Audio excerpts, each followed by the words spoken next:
Hello बच्चों, आज हम लेके आए हैं मैथमेटिक्स क्लास 10 की अर्थमेटिक प्रोग्रेशन की एक्सरसाइज 5.2 का क्वेश्चन नंबर 10 और 11।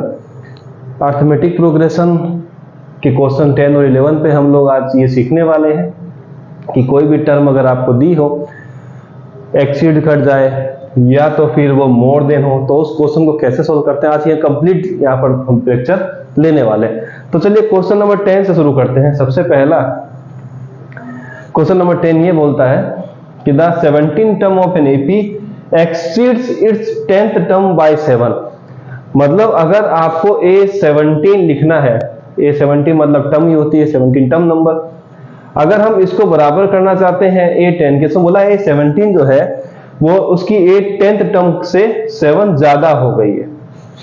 तो चलिए ठीक है, तो कॉमन डिफरेंस निकालना मतलब हमें D को सर्च करना है। तो A17 होता है A plus 17 minus 1 D is equal to A plus 10 minus 1 D।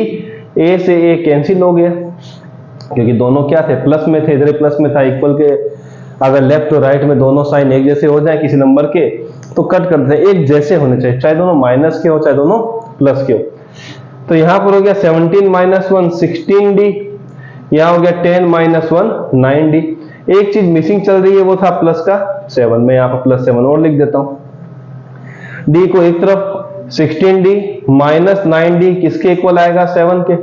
16 minus 9 होता है 7D, किसके बराबर, 7 के। तो D आ जाएगा 7 डिवाइड बाय 1, तो D की वैल्यू बच्चों आ गई 1। तो मतलब इस क्वेश्चन में कॉमन डिफरेंस जो था हमारे पास कितना आ गया, 1 आ गया। इस तरीके से क्वेश्चन करते हैं। क्वेश्चन नंबर 11 की बात करें तो इसको कैसे करते हैं, वो पहले क्वेश्चन देख लेते हैं। Which term of the AP 3, 15, 27, 39 dash dash dash चलती जा रही है will be 132 more than its 54th term। अब कौन सी ऐसी टर्म है जो कि 154th से 132 ऐड करने पर आपको मिलने वाली। तो मान लीजिए let the required term is an ले लेते हैं, हम उसको an मान के चलते हैं। तो हमने an को किसके बराबर कर दिया, इसमें लिखा है 54th टर्म से। 54th टर्म से क्या हो जाएगी, वो 132 ज्यादा हो जाएगी। इस क्वेश्चन में हम लोग जो दिया हुआ वैल्यू उसको पुटअप कर देते हैं। मैं यहां पर लिख देता हूं a की वैल्यू हमें कितनी दी हुई है, 3। चलिए ठीक है, d कैसे निकालते हैं, सेकंड में से फर्स्ट को माइनस करके 15 माइनस 3 बनेगा 12। और कुछ यहाँ पर दिया हुआ नहीं है ना, तो n दिया हुआ नहीं है, an दिया हुआ नहीं है, तो हमने खुद ढूंढना है। चलिए, तो an बच्चे होता है a plus n minus 1 d, formula ये होता है फॉर्मूला। चलिए ठीक है, इसको थोड़ा सही कर देते हैं। चलिए ठीक है, इज इक्वल टू a 54 होगा, a प्लस 54 माइनस 1, साथ में आएगा d प्लस का 132। ठीक है, अब a की वैल्यू लिख देते हैं यहाँ पर 3 प्लस n माइनस 1, d की वैल्यू बच्चों कितनी है, 12 इज इक्वल टू a की वैल्यू 3, यहां पर आ जाएगा 53, d की वैल्यू है 12 और यहां पर आएगा 132। यहां तक भी ओके। अब देखिए 3 यहां पर है, यहां पर दोनों एक जैसे हैं, एक जैसे साइन के हैं, एक जैसे नंबर है, तो कट कर दीजिए। यहां पर बचेगा n माइनस 1, ब्रैकेट में आ जाएगा यहां पर 12, और यहां पर आप देखेंगे तो 132 लिखा हुआ है।